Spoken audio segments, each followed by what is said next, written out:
planning, lahat ng paperworks para doon sa bridge na yon ay sinimulan na.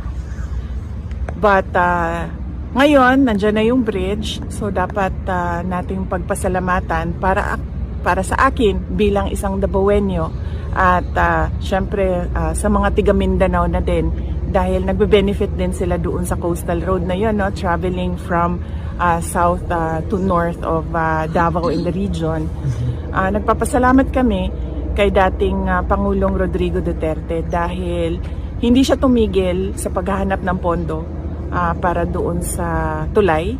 At syempre nagpapasalamat tayo sa People's Republic of China dahil buong-buo nila binigay yung entire cost ng tulay na iyon. So walang gastos ang city government.